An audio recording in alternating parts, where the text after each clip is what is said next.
প্রিয়রঞ্জনের প্রতি বদলা নিল ঝিলিক আর আঁখি। সম্পূর্ণ জানতে ভিডিওটিতে একটি লাইক করে দেখতে থাকো। গল্পের শুরুতেই দেখা যায় যে আঁখি পুরো ব্যাপারটা শোনার পরে চমকে যায়।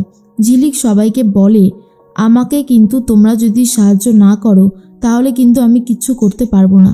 তখন দেবা অনেক ভেবেচিন্তে ডিসিশন নেয়, ঝিলিক যেটা বলছে সেটাই হবে। দেবা অভিনয় করতে রাজি আছে। এর মধ্যেই প্রিয়রঞ্জন ভাবে, সব দিক ঠিক আছে তো, দেবার বিষয়ে কোনো খবর তো পাওয়া গেল না। এরপরেই চলে এসেছিল রেবতীর কাছে, কিন্তু দেখে হুইল চেয়ারে কেউ নেই। নীলিমাকে প্রশ্ন করে, আচ্ছা উনি কোথায় গেছে? নীলিমা তখন বলে, কেন বলো তো, হঠাৎ করে আবার এই কথা জিজ্ঞেস করছো? এর মধ্যেই প্রিয়রঞ্জন ভাবে যে এই নীলিমা মুখের ওপরে কথাটুকু পর্যন্ত বলতে পারতো না, সে নাকি এখন কৈফিয়ত চাইছে। ভাবলেও কেমন অবাক লাগে যে আমার অবস্থাটা ঠিক কোথায় গিয়ে ঠেকেছে। এর মধ্যেই পল্টুরা সবাই মিলে তো চলে এসেছে। কমলা রীতিমতো দেখার জন্য ছটপট করতে থাকে দেবাকে। তখনই ঝিলিক এসে বলে, দেবা আর আমাদের মধ্যে নেই। দেবা অনেকক্ষণ আগেই আমাকে ছেড়ে চলে গেছে। আর এটা শোনার পরে কমলা তো রীতিমতো কান্নাকাটি শুরু করে দেয়। এদিকে আঁখি দেবাকে খাইয়ে দিচ্ছিল। দেবা এক প্লেট খাবার খাওয়ার পর বলে, আর এক প্লেট হবে নাকি? আসলে কতক্ষণ না খেয়ে থাকতে হবে কিছুই তো জানি না, তাই যদি একটু বেশি করে খাবার খাওয়া যায় হয়তো একটু রিলিফ পাওয়া যাবে। নার্স তখন বলে, ঠিক আছে আমি ব্যবস্থা করছি। এর মধ্যেই ঝিলিক বলে, আমি জানি কমলা মাসি তোমার খুব খারাপ লাগছে, কিন্তু কি করবে বলো, সময় যে এভাবে আমাদেরকে এখানে এনে দাঁড় করাবে এটা তো আমি ভাবতেও পর্যন্ত পারিনি। আমার তো খুবই কষ্ট হচ্ছে। এরপর কমলাকে আর আটকানো যাচ্ছে না। গৌরব তখন বুঝতে পারে অভিনয়টা বেশ জমিয়ে করতে জানে ঝিলিক। এদিকে নীলিমা প্রিয়রঞ্জনকে বলে, কেন জানি না আমার এখন মনে হয় তুমি আমার কাছ থেকে অনেক গোপন কথা লুকাচ্ছ, কিন্তু সেগুলো কি? নীলিমার কোনো প্রশ্নের উত্তরই দিতে চায় না প্রিয়রঞ্জন। এর মধ্যেই তখন পলি আর রাইমা দুজন মিলে কথা বলতে থাকে। রাইমা তখন বলে, কাকামণি আজকাল যা করছে সেটা খুব একটা বোঝা যাচ্ছে না, তবে একটা জিনিস আমি খুব ভালোভাবে বুঝতে পারছি, গণ্ডগোল কিছু একটা আছে, আর আমাদেরকেও এবারে সজাগ থাকতে হবে।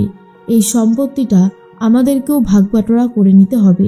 কাকামণি একা সব কিছু পেতে পারে না। তখনই পলি বলে, তুমি এটা একদম ঠিক কথা বলেছো রাইমা, একদম আমার মনের কথা বলেছো। এর মধ্যেই দেবাকে নিয়ে আসা হয়। আর তখনই ডাক্তারবাবু বলে, আমি যেতে পারবো না, আমি কিছু করতে পারবো না। ঝিলিক বলে, করতে পারবেন না মানে? করতে আপনাকে হবেই। আপনি এই মাঝ রাস্তায় এসে আমাদের সাথে এইরকম কথা বলতে পারেন না, চলুন বলছি। এরপর জোর করে ডাক্তারকে নিয়ে আসে। ঝিলিক সরে যায়, আর তখন সেই জায়গায় চলে এসেছে আঁখি। ডাক্তারবাবু বলে, আমরা অনেক চেষ্টা করেছিলাম কিন্তু কোনোভাবেই কিছু করে উঠতে পারিনি। ওনাকে এখন পোস্টমর্টম করার জন্য নিয়ে যাওয়া হবে। এরপর কমলা খুব রেগে গিয়ে বলে, এই সব কিছুর পিছনে যে আছে আমি তাকে কখনোই ক্ষমা করব না। তার মধ্যেই পুষ্প বুঝে যায় যে পুরোটাই হচ্ছে একটা অ্যাক্টিং। এর মধ্যে প্রিয়রঞ্জনের সাথে মুখোমুখি হয় গৌরব, আঁখি আর ঝিলিক। প্রিয়রঞ্জন বলে, বাহ, সবাই দেখছে এখানেই আছে, আর গৌরব তুমি এই বস্তির মেয়েটার সাথে মিশে মিশে একদম যাচ্ছে তাই হয়ে গেছো। তোমার কালচার স্ট্যাটাস কোথায় গেল এখন? এর মধ্যে ঝিলিক বলে, সত্যি কথা বলতে আবার ভয় লাগে নাকি? আর এখন আমি বস্তির মেয়ে হয়ে গেলাম? আঁখি বলে, প্রিয়রঞ্জন তুমি আমার স্বামীকে মেরেছো, আমি তোমাকে কখনোই আর ক্ষমা করব না। এরপর তুমি দেখবে যে আঁখি ঠিক কী করতে পারে। আঁখির এই বুলি ফুটেছে এটা দেখেও অবাক হয়ে যাচ্ছে প্রিয়রঞ্জন, আর বলে, আঁখি তুমি এখন আমাকে শাসাচ্ছ? তুমি জানো না আমি কি করতে পারি?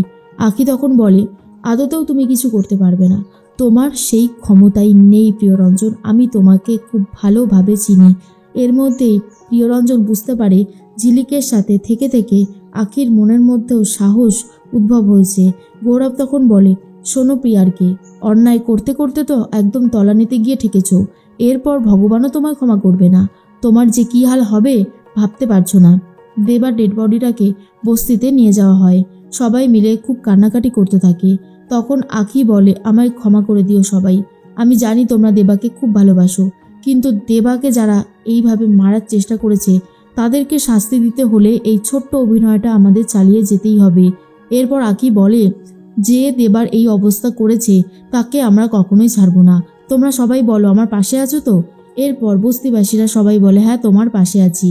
দেবা তো সবটাই শুনতে পায় আর বলে, সাবাস আঁকি সাবাস, এই আঁকিকেই তো আমি চেয়েছিলাম।